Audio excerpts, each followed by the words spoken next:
salaamaaleykum wa rahmatullahi wa barakaatuhu mbokk yi ñu ngi leen di nuyu di leen ziyaara di amati mbégte fii ci madinatul munawwara daje ak suñu beneen sëriñ suñu beneen mbokk di suñu ustaaz yàlla na ko yàlla sàmm ustaaz Alpha Ba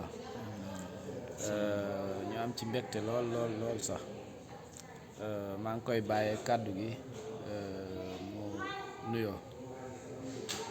waaw bismillahi rahmaani rahiim alhamdulilah wasalaatu wasalaamu ala rasulillah wa ala alihi wa sahbihi wa man wala xayaakumullahu jamian Cheikh Ousmane ñu ngi lay ziar di am mbégte ci daje bu ñu daje yow ci bërëb bu sell bi Umar Aw Ousmane rek laay wax di bërëbu yonente bi sallallahu alayhi wa sallam di ñaan yàlla borom bi subhanahu wa taala lépp loolu fi wut si yàlla nangu ko te barkeel ko def ko seen misaanu wa xasanaat amiin yaa rabbi xayaakumullah.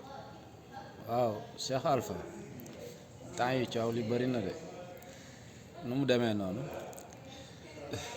waaw affaire yi leer rek. waaw affaire yi moom saa yu leer rek coow day bëri. waaw mu ne nii picc yi ñoo commencé génn ci kaaf yi. picc yoo commencé génn di naaw. waaw te gars yi nag bu picc yi di naaw arrangé wu leen ñoom bu ñu sañoon picc yi dañ leen di tëj rek njatt leen ci kaaf yi ñu bañ a yëngatu. waaw léegi picc yi nag dafa am lu ñuy naaw picc yi boo leen sànni ay dugub di leen sànni ay ceeb.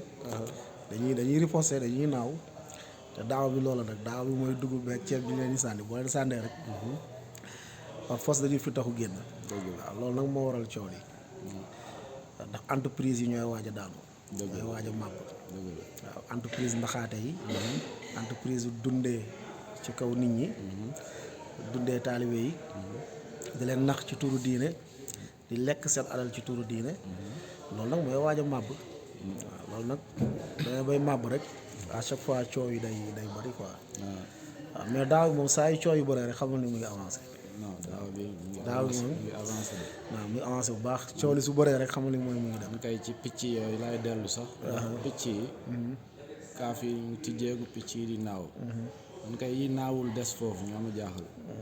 ginnaaw bi kaaf tijjeegu. waaw ñu naawul des rek xëy na nañu continuer rek bu ñu continuer di wax rek. xëy na ñoom bis dina ñëw dinañu fippu naaw. waaw léegi nag gars yi nag yaa ma gën a xam gars yi. léeg-léeg ñu naawul ñi gars yi ci ñaari méthode la ñu am. yemuñu rek ci naan seeni xel mais mun nañu utiliser sax yeneen. waaw gars yi moom xam-xam bu ñuul dañ cee aay lool. la ñuy wax xanaa ismul lasraar. voilà mooy seen lasraar yu mel noonu. waaw des fois sax ci ndox mi fu muy ballee. fora bi nga xam ne fu la dëkk bi fu ndox mi di ballee. ci lañ koy sotti. dëgg la loolu am na ci ay témoignages ñoo xamante ni.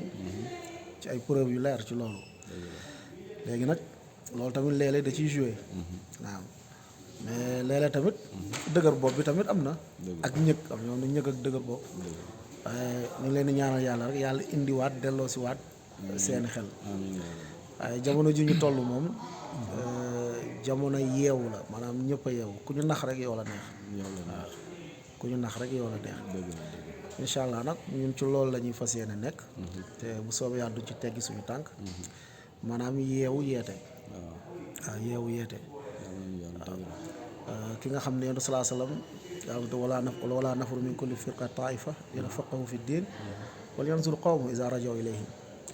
waaw nit ñi yàlla bon subhanahu wa taala nee na ñi nga xam dañoo dem jàngi ba xam lu leer ñooñu nag bu ñu delloo dañoo war a yee seeni ñoñ yee seeni xeet.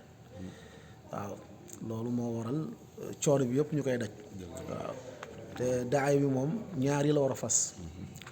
maanaam ginnaaw ba mu jàngee mu yëkkati ab réer ci boppam dafa war a fexe yëkkati ko ci ñeneen maanaam dindi ab réer jàng ñaar yi la moo war a la jàngu xam-xamu diine mooy dindi ab réer ci sa bopp après dindi ko tamit ci ñeneen ñi. voilà te ci étape boobu la ñu nekk di ñaan yàlla mu dëgëral ñu te mu barkeel ko te mu mee ñu sellal te tamit mu def ko ci misaan wa xasanaat incha allah. waaw alhamdulilah dañuy faral di wax ni ñu gisee kuy tukki dañ lay ñaanal ni yàlla na sa tukki bi bokk ci tukki yi dàq ci sa tukki yi. waaye ñun tamit mbégte bi ñu am nag bokk na ci mbégte bi dàq ci suñu mbégte yi ndax suñu umra bi moom xam naa ne duñ ko fàtte ndax Cheikh Alpha mu ngi nii bi ma ko contacté démb ni ko maa ngi fii dafa ni dana ma ñëw seet si mu ngi nii seet si ma ci hôtel bi lañ nekk macha allah alhamdulilah ñu ngi koy ñaanal yàlla yokk xam-xamam te barkeel ko te musal ko ci bépp pexey noonu ak bépp loxo bu nar a jóg dal ci kawam yàlla na ko yàlla fekk amin ya rabbi wa sallallahu ala nabiyina muhammad wa ala alihi wa sahbihi ajmain xayaakumullah jazakumullah xeyran barakallahu fikum salaamu aleykum aleykum salaam wa rahmatullah